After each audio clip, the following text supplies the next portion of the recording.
সবাই চায় এই দুনিয়াতে তার পরিবারটাকে নিয়ে সুখে থাকার জন্য, সবাই চায় তার পরিবার, আত্মীয় স্বজন, এই সমাজটাকে নিয়ে সুখে থাকার জন্য।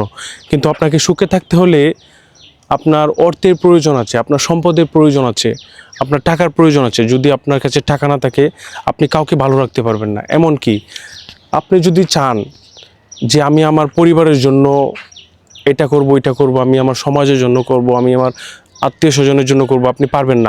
আপনি কিছু পারবেন না। সবাইকে সুখে রাখতে হলে আপনার টাকা থাকতে হবে, আপনার সম্পদ থাকতে হবে। আর সেই সম্পদ ইনকামের জন্য আপনাকে খুব কষ্ট করতে হবে, পরিশ্রম করতে হবে, কাজে লেগে থাকতে হবে। আপনি যখন কাজ করবেন, লেগে থাকবেন, আপনার কাজটা সফল হওয়ার না না সফল হওয়ার আগ পর্যন্ত আপনি যখন লেগে থাকবেন কাজে, অবশ্যই একদিন না একদিন আপনি সফলতার মুখ দেখতে পারবেন। আপনি যদি সফল হতে পারেন, আপনি সবাইকে দেখতে পারবেন। আপনার টাকা থাকবে, অর্থ থাকবে, সম্পদ থাকবে, আপনার মান থাকবে, আপনি আপনি সব কিছু করতে পারবেন, আপনি পারবেন, আপনি সবাইকে সুখে রাখতে পারবেন। ধন্যবাদ।